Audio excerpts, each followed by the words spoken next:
what I'm excited about this time is going through Daniel chapter 11, but I'm going to approach it a different way, only because I'm still growing in my understanding with Daniel 11. It has never been a chapter that has really inspired me. I've never loved this chapter, and so I haven't presented it for actually about 24 years now. When I first became a Christian, I had a series on the book of Daniel, and I went through, at the time it was Mark Finley's messages, and I just basically rehashed what he had said. But since then I haven't really addressed it. I've studied it over and over again with many different people, and I've gone through it many times myself, but I've never found it as a chapter I've loved. Now, I'm going through it this time in a way that shows and proves that I've been able to learn a little bit more about it, but I'm not going to interpret the chapter of Daniel 11. What I'm going to do is go through and give reasons why I have now concluded that the chapter is not symbolic from verse 1 all the way to 45, but rather it is to be understood as literal. Now, I can see that now, having many years before argued that the end, the last verses, are symbolic. Well, you know, I have also argued that all roads lead to Rome. And that is true. You can see it in Daniel 2, Daniel 7, Daniel 8, even Daniel 9. You can see it in Revelation 13 and 17. But then you get to Daniel 11 and it's like, but it leads to Turkey, right? So I've always had a concern about that, but then now I recognize all roads do lead to Rome. And for example, just in case somebody doesn't want to listen to the rest of the message, they can at least hear this part. What you might be interested in is that I've kind of concluded in verse 45, just so that, you know, people can get the meat of it without having to go through this whole hour-long presentation. The king of the north comes to its end in verse 45. And so if Rome, the papacy, has any part at all to play at the end of time, connected with America, who's already got his hand stretched over into the Holy Mountain over there, if you will, what used to be considered the Holy Mountain, then we can see how the papacy comes in and brings that king of the north to its end. And if that's true, then certainly all roads do lead to Rome. Okay, so, but all roads lead to Rome through the path of, you could say, Asia Minor, right? So what we're going to do here is, instead of interpret the chapter, I'm just going to go through and show you why I have concluded that this chapter is to be understood as literal. Okay, so I'm going to share my screen, and you, like I said, if you have questions, please feel free to write them down. You probably have plenty of comments about Daniel 11, because many people will say I have the truth and many other people will say I have the truth. I frankly do not mind if somebody has a different understanding than I do about Daniel 11. It frankly doesn't bother me a bit. Now, what does bother me is if somebody feels as though they have like the latter rain message because they understand Daniel 11 a certain way. I'm not like that. I don't have that same passion about Daniel 11, so if you do, and if you want to take your thoughts somewhere else, then go for it. But as far as I'm concerned, if you understand differently, just bring it up and be nice about it, but you don't have to like war against this, because I'm going to let you war on your own. This isn't a battle that I want to die over, right? So, okay, so going back over now to Daniel chapter 11, we're going to see, I also, in the first year of Darius the Mede, even I, this is Gabriel still speaking, I stood to confirm and to strengthen him. So the angels are involved in the ministry of men. In this case, Darius, the Mede, right? So it starts out with the Medes. We see that as very clear, right? Darius is not symbolic, and the Medes are not symbolic, but it was symbolic in the past, right? In Daniel chapter 8, there was this ram that had Medes and Persians on their horns. Well, so the one came up last, which was the Persians, and you have the Medes and the Persians being referred to. Right here, we have Darius the Mede. And then it immediately goes into how there's going to be three kings that come up in Persia, right? So we have the Medes and the Persians, but they're not symbols like they were in Daniel chapter 8. It simply explains that there's a name of the king, Darius, and he's of the Medes. Okay, so we're not talking about symbols at all right here, and Gabriel is actually referring to himself being sent by God to minister to this man, Darius, who was a king. and he was a median, okay? He stood there to strengthen him. So angels are involved in working with those that are in God's kingdom and those that are not, right? So isn't that interesting? I think that's very interesting. So let's go back here to understand a little bit more about Daniel chapter 11. Now, will I show thee the truth? Now this is really important where it says, I will show thee the truth. I'm going to actually highlight that one right now in that color pink. I don't know why that color shows up on my other computer. It's like a purple and I prefer that. But anyways, I will show thee the truth. Now, this is really critical to understand because what happened in Daniel chapter 7 verse 15 and onward is that I, Daniel, I was grieved in my spirit in the midst of my body, and the visions of my head troubled me. So he was very troubled and he needed comfort. And so when he needed comfort, what did he do? I came near to one of them that stood by and I asked him the truth of all this. Right? So one of those that stood by was an angel, and the angel was the one that was interacting with Daniel. The angel helped him to understand. In fact, so he, the angel, told me and made me to know the interpretation of the things. And notice what he said. These great beasts, which are four, the four beasts that start out Daniel chapter 7, these four beasts are four kings. Okay, so the beasts, which you saw in the vision itself, are actually four kings. Okay, so now, here's what's important about this verse 16. Daniel's troubled, he needs comfort, and an angel comforts him. And so what happens is, it says that I wanted to know the truth. Wait a minute, I'm going to switch back to Daniel chapter 11 and find out, I will show thee the truth. Okay, so, whoa, wait a minute. Now, those are different words, this word here, compared to the other one in Daniel 11, because this word is Aramaic, and the other one is Hebrew. So the two different languages actually give you the different words, but they're the same kind of thought. So that's why the word truth is translated as truth. So it says, I asked him the truth, and then he told me and made me know the truth. Wait a minute, that says interpretation. Yes, that's right. So I asked him for the truth, and he gave me the interpretation. So when he gave me the interpretation, he was telling me the truth. That's really important to understand because these two words here, truth and interpretation, are synonymous. Okay, that means they mean the same thing. Even though they're different words, basically what happened is, look, would you please tell me the truth? And so he did, but he told me the interpretation of the things. And the truth of the beasts was that the beasts were four kings. Okay, so now I'm going to jump down a little bit to verse 23. And it says the fourth beast shall be the fourth kingdom, right? Verse 24, and the 10 horns of this kingdom are 10 kings. And so horns, it says, are kings, and the fourth beast is a kingdom. So here in Daniel chapter 7, you're actually seeing that there were symbols involved in the prophecy itself, right? So there's a prophecy, it's full of symbols, and then Daniel was like, would you please tell me the truth? I'm really troubled about this. And so the angel was like, yeah, I'll comfort you. I'll give you the interpretation. And so the interpretation comes whereby it's not any longer symbols. The symbols are explained. Please let that sink into your head. That's what's helped me understand a little bit more of how to approach Daniel chapter 11, is we're not dealing with symbols. We're dealing with Darius the Mede. Okay, it's not a beast or a horn. It's Darius. It's the actual king. And so now, minus the interpretative symbols, we're actually dealing with literal interpretation. Okay, so this is the now explanation or the truth or the interpretation of the matter. That's what's happening in Daniel chapter 11. And we're going to see the consistency from verse 2 now all the way to 45, showing that it can be literal. It can be understood literal. But remember, all roads lead to Rome, including this one. That's my understanding, because when the king of the north comes to its end, Rome will be the one that will help that to happen. And then Rome will be the one that will be consumed with the brightness of Christ's coming. And then all the prophecies fit in together. Daniel 2, Daniel 7, Daniel 8, Daniel 9, Daniel 11, Revelation 13 and 17, all roads lead to Rome. Okay, so I'm okay with that. And so if you want to lead otherwise, then fine, that's no problem. I will show thee the truth.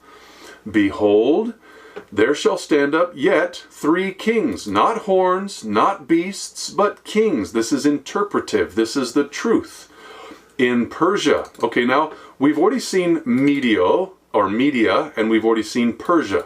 This is referring to the ram in Daniel chapter 8.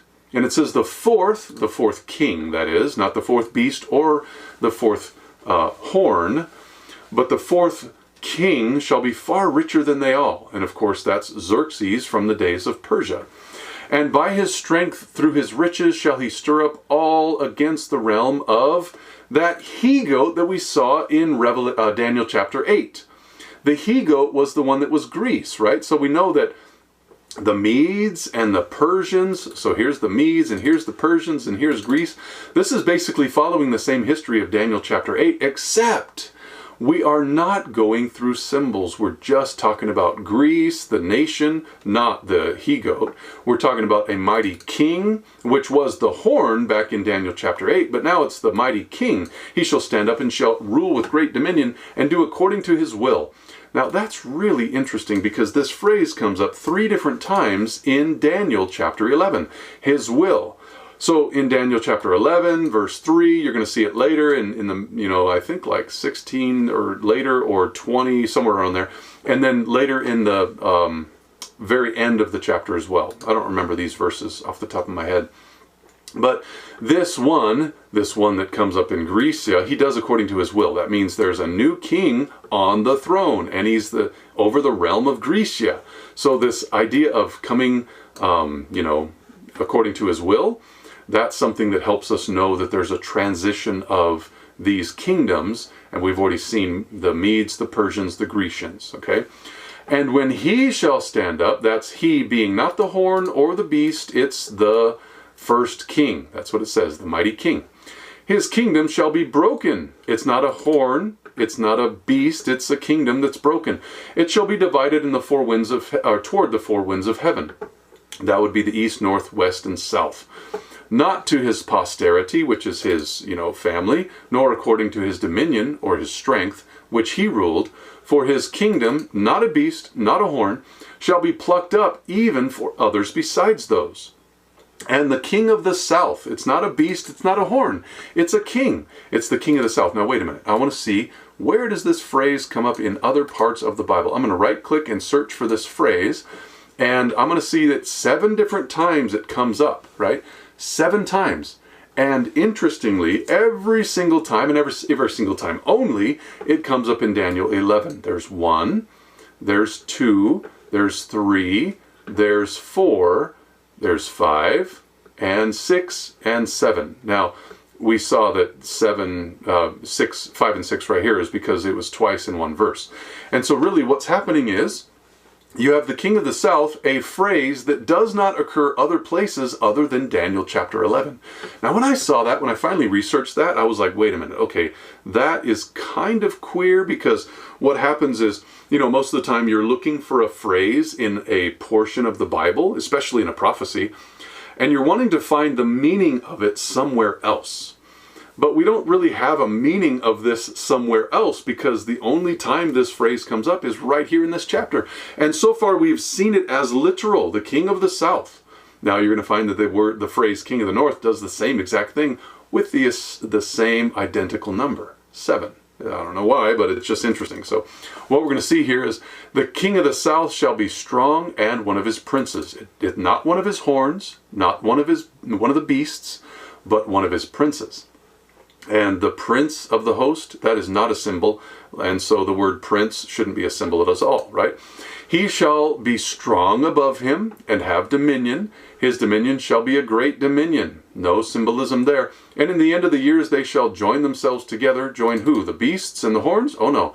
For the kings, that's who they are. The king's daughter of the south, which would be the king of the south. That's like another application to that, but it doesn't actually say king of the south. It's the king's daughter of the south. Shall come to the king of the north. Oh, another phrase here, king of the north. Let's see where this comes from. I'm going to right click, I'm going to search for the word and find that, yep, 7 times, right there, 7 times this phrase comes up. And interestingly, it is always in Daniel 11. There's 1, there's 2, there's 3, there's 4, 5, 6, and 7. The last time comes up in Daniel 11:40.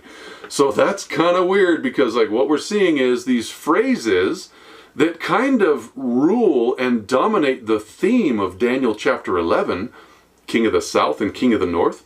They both come up the same identical times, except one's like kind of worded a little bit differently. The daughter of the King of the South. Okay, right? So that one is like an addition, maybe like half of one. So there's 7.5, and then 7, if you will, of King of the South and King of the North. But there's 7 of them, 7 of those phrases. And they're used only in Daniel chapter 11. And so far, all the times that we've read, I mean, not just referenced, but read, we have seen that it's literal. Okay? And, okay, just let me take a break here. I used to teach that this section of Daniel 11:40 and through 45 was to be interpreted as symbolic. And I had reasons for this. I had lots of reasons. In fact, I've got a whole list of reasons. But I've had to actually go through and just check those off like, nah, not really, no, can't, no, better not, shouldn't do that. And the reason why is because I've just tried to be honest with the chapter. Like I said, I don't love the chapter, but I'm working with it, okay? I want to understand it, at least how to understand it. And so one of the major reasons why I used to be able to take this section and apply it as though it was symbolic at the end was because of Revelation chapter 6. If you know anything about the book of Revelation, there's a white horse, and then a red horse, and then a black horse, and then a pale horse, and there are souls under the altar. And these are all highly symbolic. Every portion of those seals is referred to as symbolic. But then all of a sudden, the 6th seal, the one with, the great earthquake and the stars falling from heaven, and the rocks and the mountains falling upon those that are crying out, whether they be kings or bondmen or slaves or servants, and etc. That's not symbolic. Okay? It's comparative. If you recognize what it says, it's the earthquake comes as, it's like a tree that is shaken of a mighty wind. And the moon becomes black as sackcloth of hair. The moon becomes as blood, right? And then you have all these as references, or something comparing. Instead of being symbolic, it's just a comparison of something that is like it. So these aren't symbols, okay? In Revelation chapter 6, the 6th seal. And so I used to say, see, people think it's such a problem going through Daniel chapters 1 all the way through verse 39 as literal, and then you switch to symbolic. They say, no, you can't do that. But yes, you can, because you go all the way symbolic through the 5th seals, and then you switch to comparative or somewhat literal in Revelation chapter 6. So yeah, there seems to be a foundation for doing that. But I want to continue by saying, if we go through Daniel chapter 11 itself and just look at what's being said and look at really what's not being said, then I have concluded that we just have to take it as literal. It can't be symbolic at the end. So that's where I'm coming from a little more for your understanding of why I'm saying what I'm saying this time. So we have the King of the North and the King of the South both coming up 7 times each, and they are both in Daniel chapter 11 only. And so now the King of the North, it's not a beast, it's not a horn, it's the King of the North. He comes to make an agreement. But she, one of the daughters, shall not retain the power of the arm. Now that arm would be, as it says here, the forces, right? The arm, the mighty power, the shoulder, the strength. So she's not going to take the power of somebody's strong arm. Neither shall he stand, which is the king that's being referred to, nor his strength or arm. But she shall be given up, and they that brought her, and he that begat her, and he that strengthened her in these times. But out of the branch of her roots, so like her children, if you will, the roots from her bringing forth her children, out of the branch of her roots shall one stand up in his estate, which shall come with an army. Okay, this is not like locusts, as we have read, like, for example, in Joel chapter 2, or Revelation chapters 8 and 9. There's not these locusts that we're referring to. This is an actual army with no symbolism that's being referenced to it. And they'll enter into the fortress of the King of the North. Remember that phrase is already used here in Daniel 11. And shall deal against them and shall prevail. and shall also carry captives into Egypt. Their gods, right? So their gods are carried captive into Egypt. Now, Egypt is not a horn or a beast. Egypt is simply a place that is stated as such. So we've already got the Medes, we've got the Persians, we've got Greece that does everything according to his will, and then now what we have here is Egypt, right? So we actually still have literal places that are being dealt with, but then there's the king of the north and the king of the south, and I think king of the south is Egypt, and the king of the north is the one that kind of changes back and forth depending on who takes over that land. I get that now, but before, I guess I understood that before as well, but that's the point. Like I said, I'm not trying to interpret necessarily, I'm just trying to look at the wording and see whether it's symbolic or not, okay? So then we have Egypt and their captive, rather their gods being taken captive with their princes. These are not horns or beasts, and with their precious vessels of silver and gold. And he shall continue more years than the king of the north. Again, not a beast, not a horn, but a king. So the king of the south shall come into his kingdom, not a horn or a beast, and shall return into his own land. Again, this is an actual place, right? But his sons shall be stirred up. Sons are not anything symbolic. They are really his sons. They're stirred up and shall assemble a multitude of great forces. That's kind of like the strength of the arm. And one shall certainly come and overflow and pass through. Overflowing is like, if you will, like a flood or something that washes away or rinses away or runs or rushes like a river. So again, this is more comparative than symbolic, if you will. And it'll pass through, then shall he return and be stirred up even to his fortress. And the king of the south, not a beast or a horn, shall be moved with anger, great choler, and shall come forth and fight with him. These are wars that are being described now, with the king of the north. And he shall set forth a great multitude, and the multitude shall be given into his hand. And when he hath taken away the multitude, his heart shall be lifted up. Okay, his heart shall be lifted up. We're talking about pride here. And he shall cast down many 10,000s, but he shall not be strengthened by it. In other words, there's going to be war. He's going to be proud. He's going to cast down a lot of people, but it's not going to help him out, right? So that's just basic language about wars here. For the king of the north shall return, not the horn or the beast, and shall set forth a multitude greater than the former. So now there's going to be a big army that comes, and shall certainly come after certain years with a great army and with much riches. So he's going to be wealthy, he's going to have a great army. That's what's being described here, is just war. In those times there shall many stand up against the king of the south, and the king here is not a beast or a horn. It's just referring to a literal king. Also, the robbers of thy people shall exalt themselves to establish the vision. Now, many have interpreted that these are the Romans coming in, and that would make sense because the vision is the chazon, right? The chazon that we've talked about so many times, which includes the ram and the goat, and then, of course, that great horn that will come up, which represents, of course, Rome. And so if it does refer to Rome, which many have said that it does, then this vision, or the chauson, being the bigger picture of the vision that we'd seen before in Daniel chapter 8, it makes perfect sense. But they shall fall, okay? They're not going to be able to, overcome at this point anyways, these Roman robbers. So the king of the north shall come and cast up a mount and take the most fenced cities. So still wars are being described. And the arms or strength of the south shall not withstand, neither his chosen people, neither shall there be any strength to withstand. But he that comes against him shall do according to his own will. Wait a minute, we've read that before. And we read that in regard to when Greece came around. So after Greece comes who? Remember, according to the prophecy of Daniel chapter 2 with the image, and also the beasts of Daniel chapter 7, and also the beasts of Daniel chapter 8, you have Babylon, Medo Persia, Greece, and Rome. Babylon, Medo Persia, Greece, and Rome. And then you have Medo Persia, Greece, and Rome. So Rome, of course, mixes into this religious experience in Daniel chapter 2, Daniel 7, and Daniel chapter 8. And you're probably going to find the same thing here in Daniel chapter 11, because that's what the book of Daniel is all about. It's all about like giving you the information and then expanding. and giving you a little bit more information and then expanding and giving you a little bit more information and then expanding again.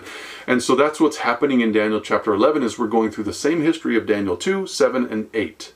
And we can see that right here with this, the vision being fulfilled, right?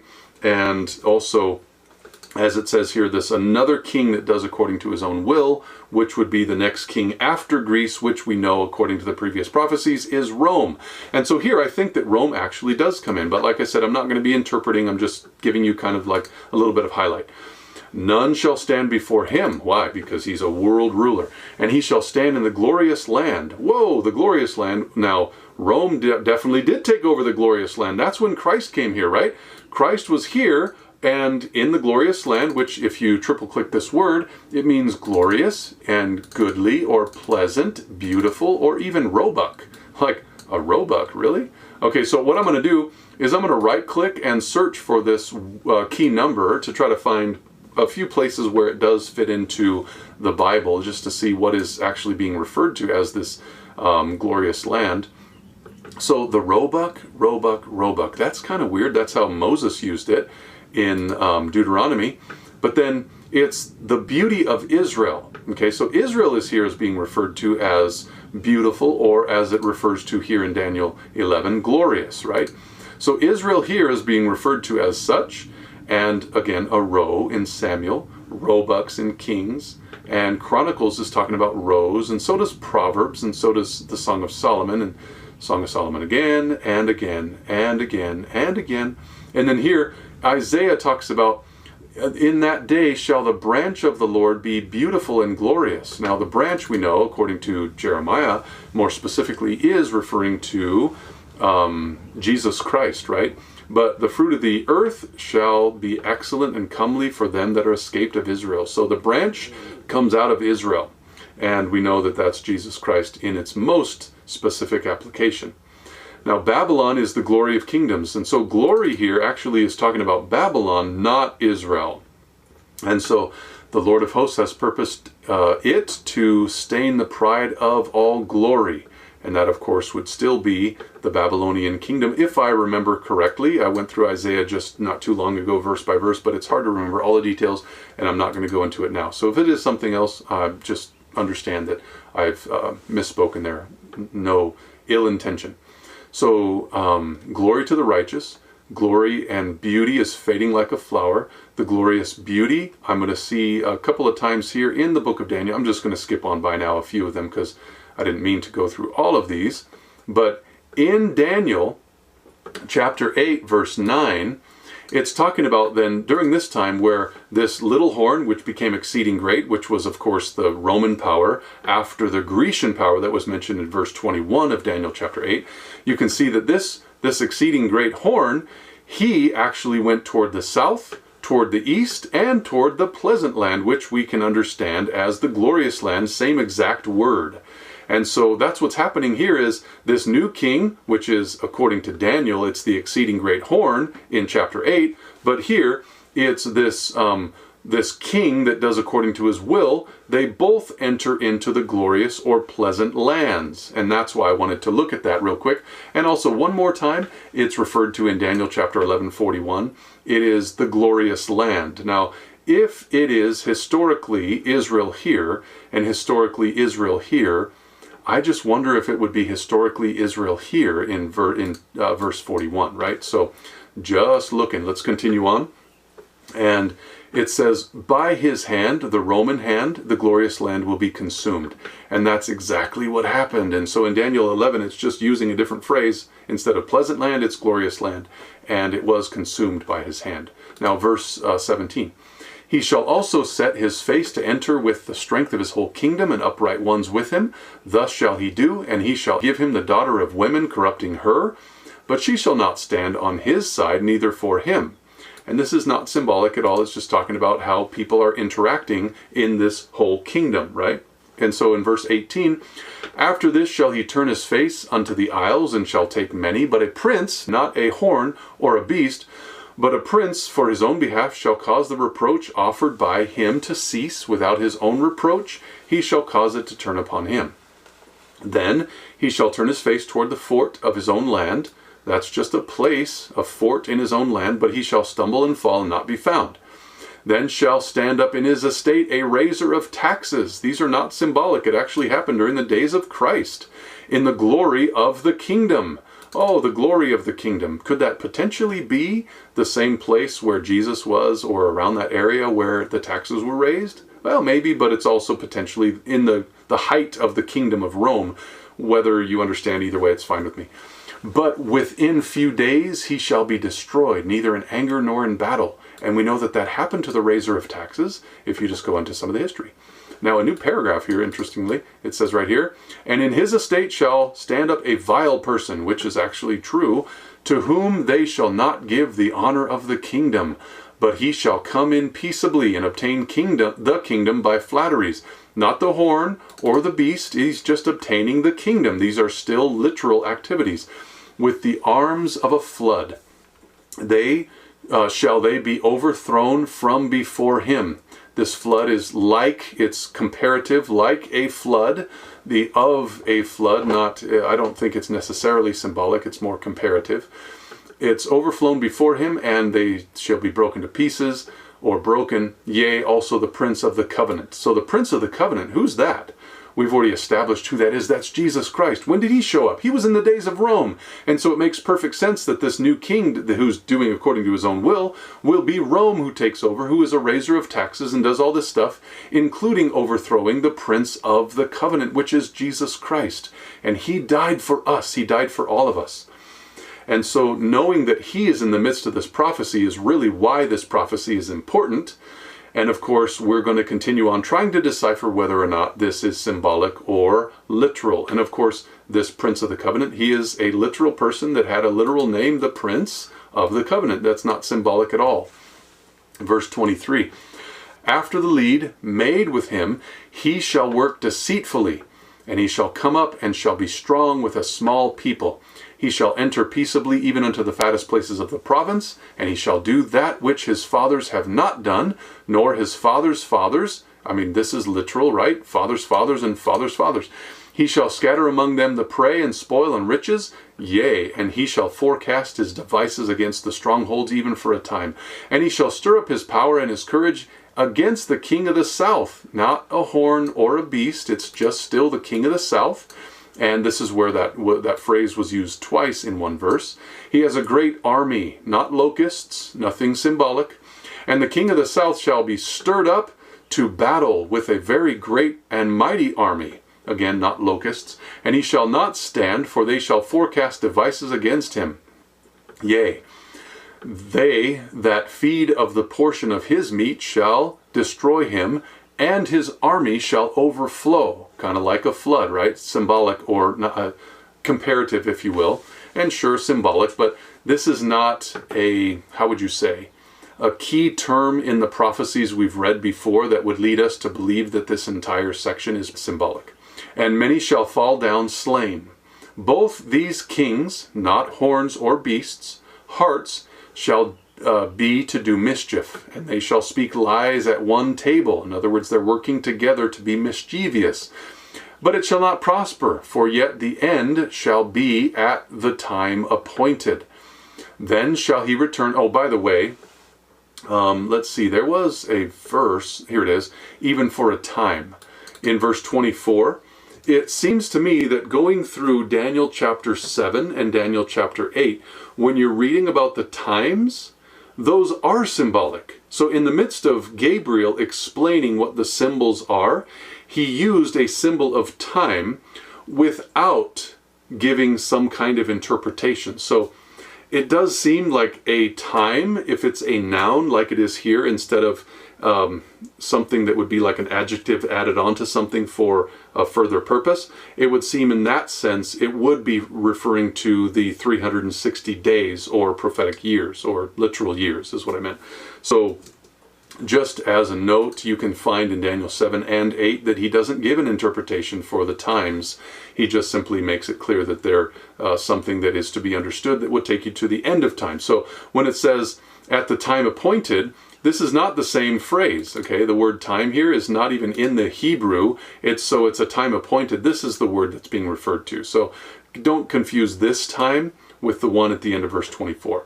Then shall he return into his land with great riches, and his heart shall be against the holy covenant. So it sounds like this Roman power is starting to turn religious, right? His heart is now against God's true holy covenant.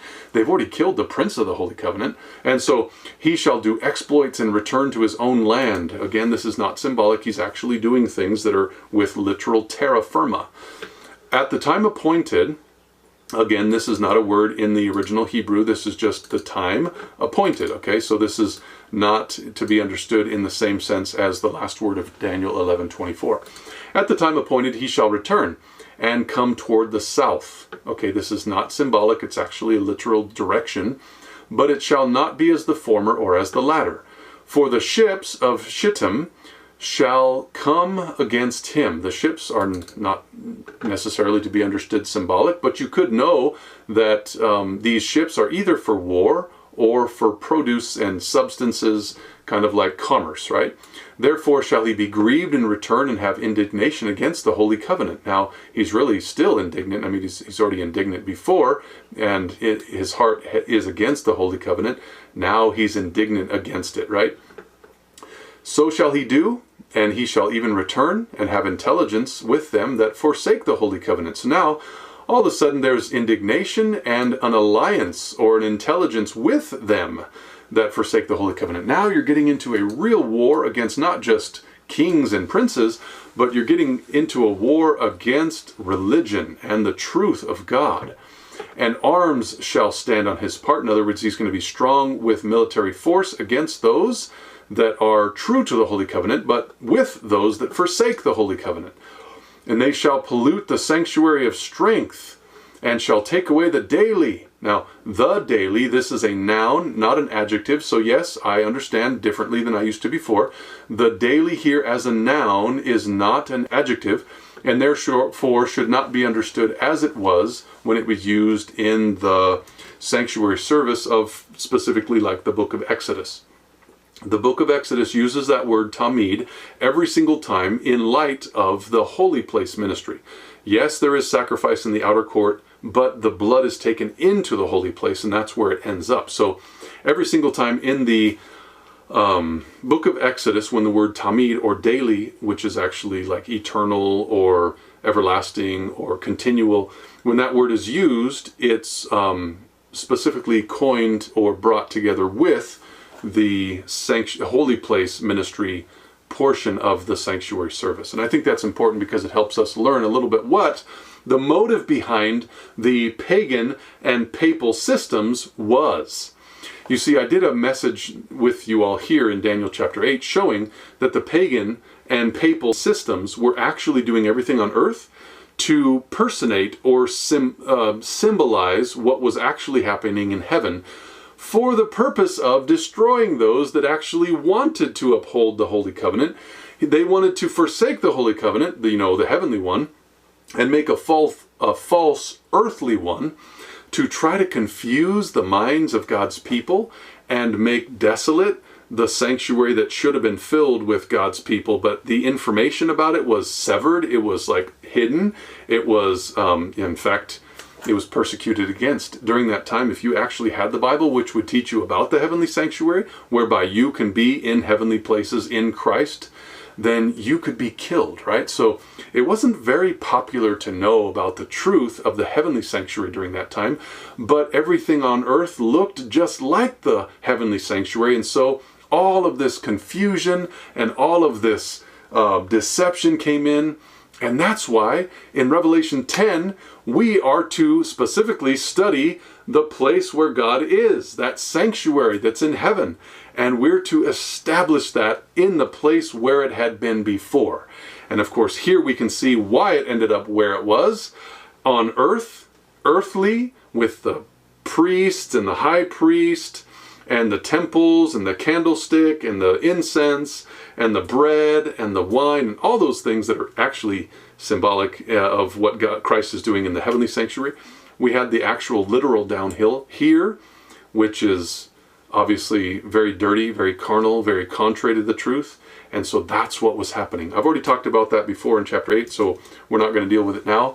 But that's what was going on. And so he has come to pollute the sanctuary of strength and shall take away the daily, which is pagan, I understand that, but he looked just like what God's kingdom looks like. The word sacrifice isn't even there. And they shall place in the stead of the daily the abomination that makes desolate, and that is the papal system, and that is looking just like what Christ is doing in the heavens, and that's where the deception comes in. And such as do wickedly against the covenant shall he corrupt by flatteries. So his business is to corrupt. That's why he's here. That's why the abomination of desolation was set up, is to corrupt and look just like what happened in, or is happening in heaven. But the people that do know their God shall be strong and do. And that's what I want to be. I want to be a person that knows my God. There's one God, the God and Father of all. That is the Father even of our Lord and Savior Jesus Christ. And they that understand among the people shall instruct many. May I be one that understands. May I be among the people, and may I instruct many that do not understand. I want to be one of those people. Yet they shall fall by the sword, and if God calls me to do that, may it be his will, and may I be faithful even during that time. Or by flame, or by captivity, or by spoil. However God wants to get rid of me, may I be faithful until he does. Now, when they shall fall, they shall be helped with a little help, but many shall cleave to them with flatteries. That's where the false gospel came into the true Christianity, was right there by that phrase. Many shall cleave to them with flatteries. But some of them that understand, or of understanding, shall fall, and to try them, and to purge them, and make them white, even to the time of the end. And because it is yet for a time appointed. Okay, so the time, it's of. So this is an expression of something. This is not to be understood in the same way that the word the time was in Daniel chapter 11, verse 24 at the end. So it's the time of the end. We'll talk about that at verse 40, but because it is yet for a time appointed, again, that word is not even in the Hebrew. It says there in verse 36, and the king shall, not the beast, not the horn, but the king shall do according to his will. Oh, wait a minute, there's another king that has come in. I frankly believe that this refers to France, but I'm not going to get into all the reasons why, except that he has no God, and there's only one kingdom that really messed with God's people that had no God during this time. It was around the time appointed, right? It was after Rome, and this king wants to do according to his will. So we've already seen that phrase, according to his will, and we can see that another kingdom has come in. And it says, and he will magnify himself above every God. Above every God. God, the God of heaven, the gods here on the earth, any God that is claimed, he magnifies himself above that God. Now, sure, people have applied this to the papacy, and it seems like that phrase could, but I just don't go there because of the latter portions of this explanation. He will speak marvelous things against the God of gods, and of course France did that. He shall prosper till the indignation be accomplished. The indignation, that would be the 1260 days. For that is determined shall be done, which is the end of that whole system in 1798. Neither shall he regard the God of his fathers, nor the desire of women, nor regard any God. So this one right here would be hard to place in any other system other than the French. Now, for he shall magnify himself above all. Okay, so he's really thinking that he is the God of the universe, if you will, because he magnifies himself, saying that there is no God other than himself and their own wisdom, etc. But in his state shall he honor the God of forces. Okay, this is the same kind of strength and military that we talked about before. And a God whom his fathers knew not shall he honor with gold and silver and precious stones and pleasant things. Now, these here, friends, and by the way, this is not the same word as the pleasant that we looked at before, like the pleasant land or the glorious land. But nothing here is symbolic. Verse 39, thus shall he do in the most strongholds with a strange God, whom he shall acknowledge and increase with glory, and he shall cause them to rule over many, and shall divide the land for gain. Like, do yourself the favor of studying this yourself. I'm not going to get into all the interpretations, but it is not symbolic. These are actual, just historic facts, not dealing with horns or locusts or beasts or those kind of things. Verse 40, and at the time of the end, which again is the time of the end, not to be understood as the time, or a time, time and dividing a time, but the time of the end, shall the king of the south push at him. Now this is not a horn, it is not a beast. There's no reason to take this king of the south, as it's been used previously in this chapter, and use it now as symbolic. I can't find a reason why. But he will gore or push at him. And so he's going to thrust himself at him. The king of the north, again, it's not a beast or a horn. It's a king of the north, one of the 7 times it's used, and it's just used in the same kind of way. Literal, as far as I can tell. Will come against him like. This is like a whirlwind. It is not symbolic, it's comparative. With chariots and horsemen and with many ships. Chariots can be symbolic of angels, but I can't imagine that this section is dealing with the wars that are being dealt with, dealing specifically here as symbolic as angels. You can just find that, for example, in Psalm 68, verse 17. So it says, with horsemen and with ships, and he shall enter into the countries and shall overflow and pass over. So, I mean, maybe angels are referred to here as symbolic, but that wouldn't change the idea of kings. You know, like the word king sometimes being beast or horns. That word chariot, if it did refer to horses, wouldn't change everything here to make the whole thing symbolic. So I'm just saying. Verse 41. He shall enter also into the glorious land. Now remember, we've already looked at this, and it happens in Daniel chapter 8 as the pleasant land. And the one that was doing harm in the glorious land that time, which was Rome, was actually... maybe I misspoke earlier, I'm not sure, but I don't think this is Rome necessarily. Let me just clarify that. But the point is that they're entering into that land together, and there's no symbolism here. He being not a horn or a beast, but a king. It's the king, as it says, that's being described here, right there, king of the north, right? He enters into the glorious land, and many countries shall be overthrown. Now, not horns or beasts, this is actually a word supplied, but many will be overthrown. Many what? Many other kings or countries. But these shall escape out of his hand. Edom, Moab, the chief of the children of Ammon. Okay, so yes, you could understand that in a sense from Isaiah, this could refer to a group of people, but these are still literal lands here that are being referred to. Verse 42, he shall stretch forth his hand also upon the countries. Not beasts, not horns. These are countries. And the land of Egypt, another country that's not symbolic. Because, like, for example, if you went to, let's see, Dragon, Egypt. If you went and looked up that, you would find that in Ezekiel 29, verse 3, Pharaoh, king of Egypt, is referred to as the great dragon. So if it was symbolic in Daniel chapter 11, it wouldn't call it Egypt, it would call it the great dragon, right? So I just find that here, when we're talking about the land of Egypt, it's not the land of the great dragon. It shall not escape. Okay, so the king of the north will come, and the land of Egypt, which we've understood as the land of the south, or the king of the south, will not escape. But he shall have power over the treasures of gold and silver. Gold and silver is not symbolic. And over all the precious things of Egypt. Again, another literal location. And the Libyans and the Ethiopians shall be at his steps. These are not symbolic. Those are actual places. And of course they represent something that they used to now, but they are still not symbolic. But tidings out of the east and out of the north shall trouble him. Now wait a minute. Let's go and find this word here, east, in the book of Daniel. I'm going to go and just do a little tiny thing here, which is I'm going to add a specific setting, I guess, to this. I'm going to study in the book of Daniel, and I'm going to find that the word east only comes up twice.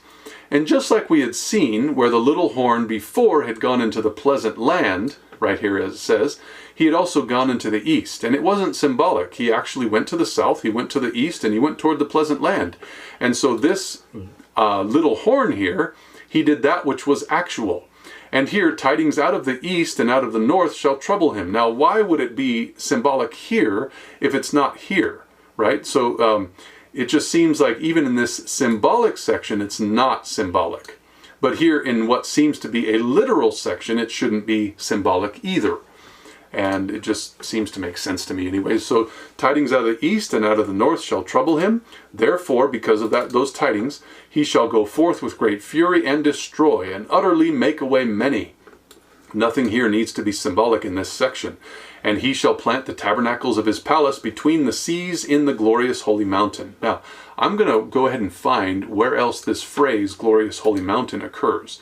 Search for this specific phrase, and it only comes up in Daniel chapter 11, verse 45. Kind of like the king of the south and the king of the north, this phrase, the whole of it, only comes up one time. Now, if I went and found the phrase holy mountain, and I were able to look at it, I would search for that phrase and find that it comes up actually 16 different times.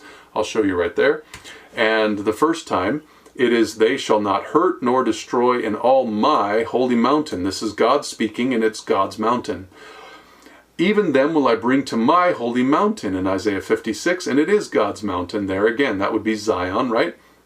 And in verse 13 of 57, that those that trust in me shall possess the land and shall inherit my holy mountain. This is again God's holy mountain.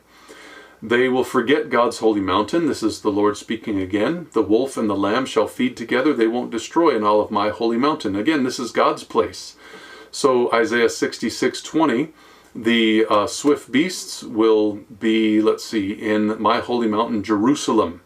And so the holy mountain is specifically Jerusalem, because that's, Mount Zion is the holy mountain, but Jerusalem is there on Mount Zion, and that's why Mount Zion is referred to, is not because it's a mountain, but because of Jerusalem being there.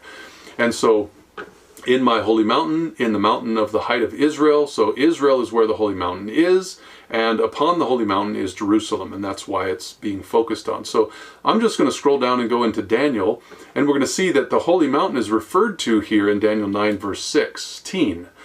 O Lord, according to all thy righteousness, I beseech thee, let thine anger and thy fury be turned away from the city Jerusalem, thy holy mountain.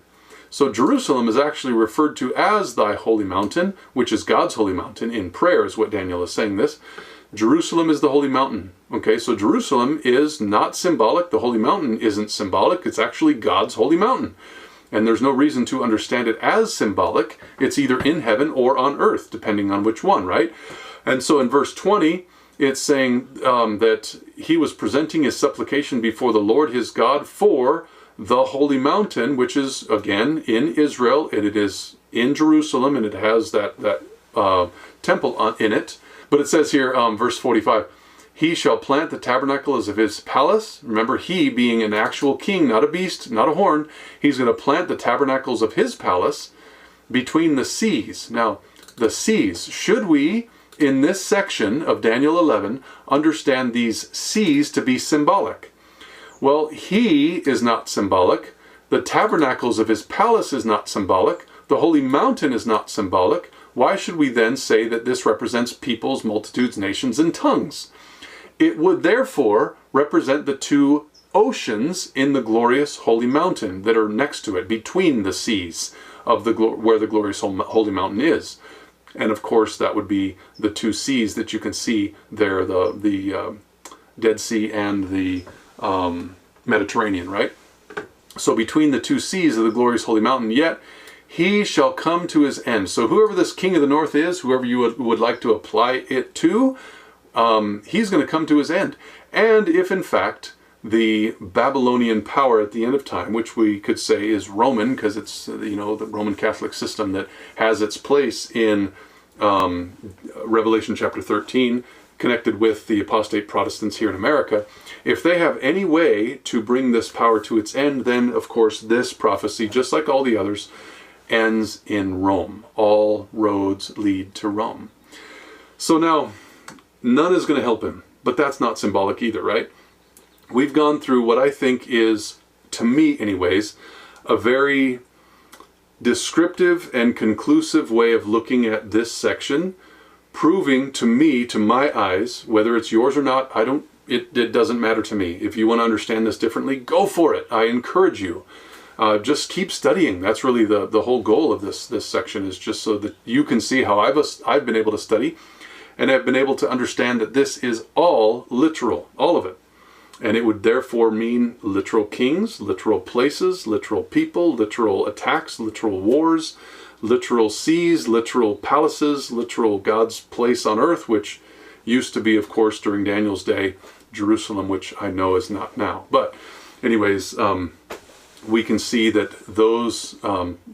that prophecy to me would best be applied in the literal sense. Now, if I am wrong, I pray that God will help me to understand better. But so far, after many, many years of going through this, this is where I've concluded at this point. So if you feel like I'm wrong and you really think I should understand differently, please pray for me instead of throwing stones at me. I'd appreciate that. So what matters here is that we have the Prince of the Covenant that was actually attacked and killed by all the demons in this world.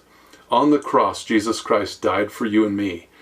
And that's what matters. That's really what matters, is that in Daniel chapter 12, that same Christ that was crucified was resurrected by his Father and will stand up in chapter 12. When he stands up, I want to be prepared for that time where the final judgment, the judgment is closed and the final opportunities for God's people to repent has finished. When he stands up, I want to be ready. That's what matters to me.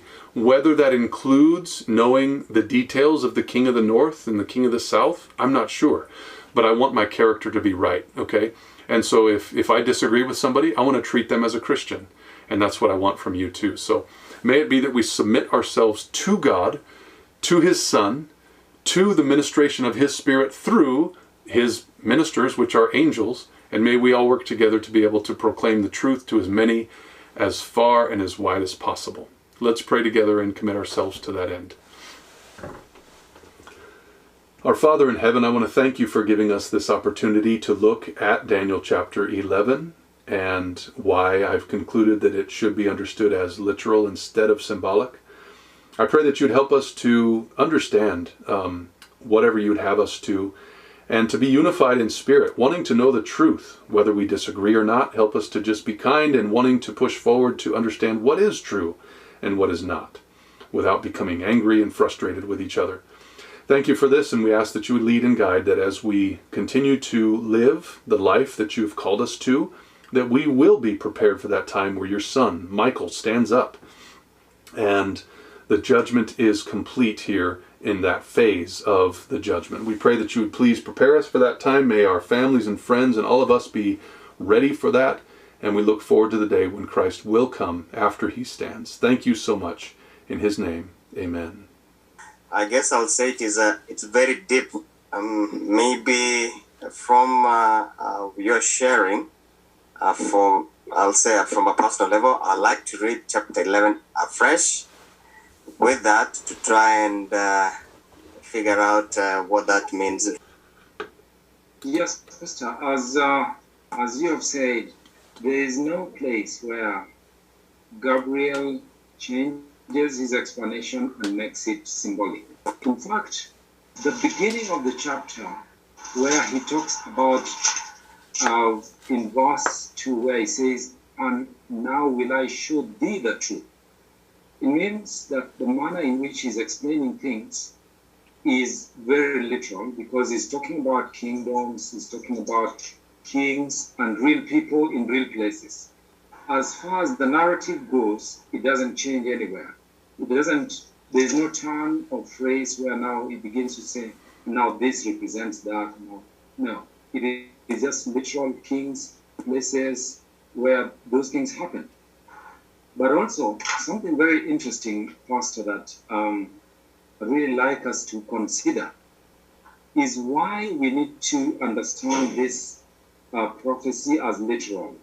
A lot of what the prophecy does are very secretive. The prophecy doesn't do everything in the open. I believe all of us know, for example, what it's doing with climate change. These are things that didn't come up at the time they were announced. A lot of them happened way in the background. And so I believe that Daniel chapter 11 is a literal prophecy that God gives us. So Daniel gets this explanation from Gabriel, so that in the end time, God's people will be able to see literal things to help them understand things that are happening in the background, because the prophecy won't do everything in the open. And it's very important that God does that for his people, so that even as we watch the prophecy, we will not know everything that the prophecy is doing. But with this literal prophecy, we will be able to have an understanding of time, how time is running. And this is very important, especially in verse 45, because the very next thing after the king of the north plants his tabernacles of his palace between the seas, in the glorious holy mountain, the very next thing is Christ coming.